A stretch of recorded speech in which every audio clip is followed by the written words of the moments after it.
Her message came at 8:47 p.m. sharp. Late dinner with clients, don't wait up. I read it twice. Then I smiled, small, measured.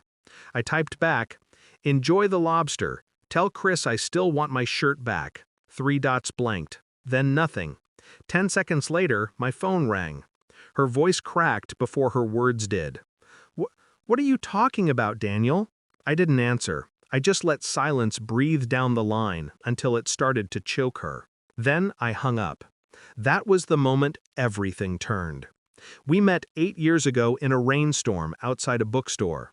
She laughed when my umbrella broke in half, offered hers, and walked beside me all the way to the parking lot. Her name was Ava, and she smelled like wild mint and confidence. Back then, she believed in small apartments, shared meals, and a love that didn't need to impress anyone. Somewhere between her promotion and her new circle of clients, the woman I loved disappeared.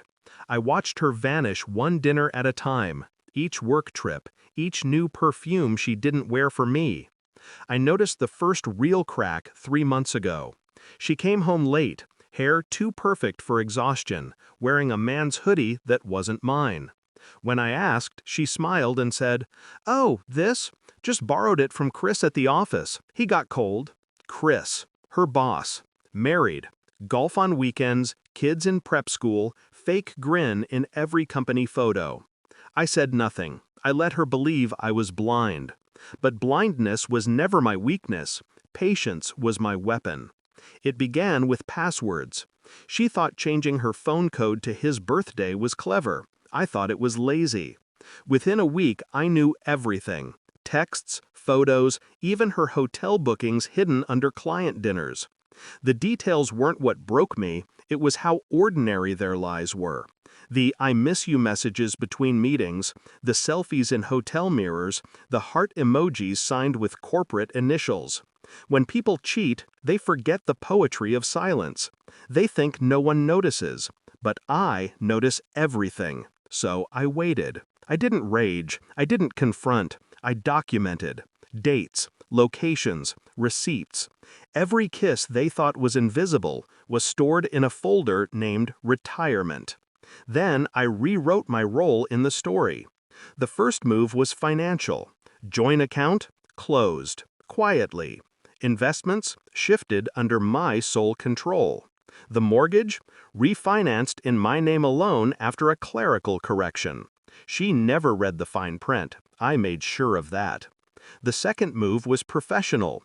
Her company had a strict anti-fraternization policy, the same policy she signed when she became a partner. I compiled the evidence, screenshots, timestamps, the kind of proof that doesn't just break hearts, it breaks careers. The third move was psychological.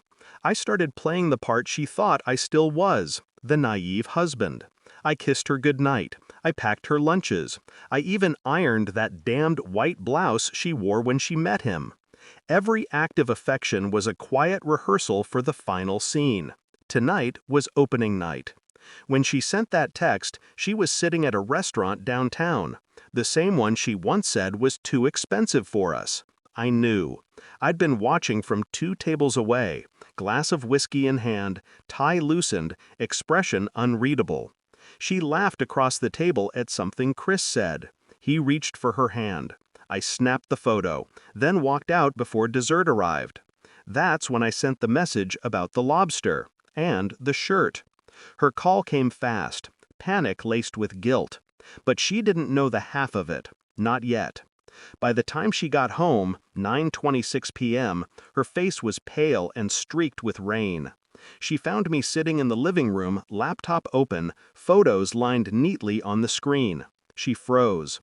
"Daniel, please." I lifted a hand. "Don't." Her lips trembled. "I never wanted to hurt you," she whispered.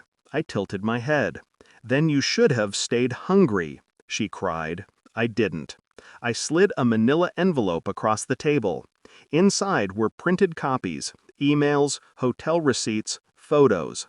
One for her, one for HR, one for Chris's wife. "You'll find the divorce papers in your inbox, already signed. You can sign your half tomorrow, before your 9 a.m. meeting." I sent her the same pictures you sent him. Her legs gave way. The sound of her sobs echoed through the house like a confession. I stood, walked to the door, and looked back once. "Oh, and Ava," I said softly, "next time you borrow a man's shirt, don't post a mirror selfie wearing it. Reflections tell stories, too." That was 3 weeks ago. She moved out. He resigned. HR handled the rest. Their scandal became office legend. 2 careers ending over 1 client dinner. People ask if I regret it. I don't. I only regret not ordering lobster that night. Sometimes revenge doesn't roar. Sometimes it just texts back.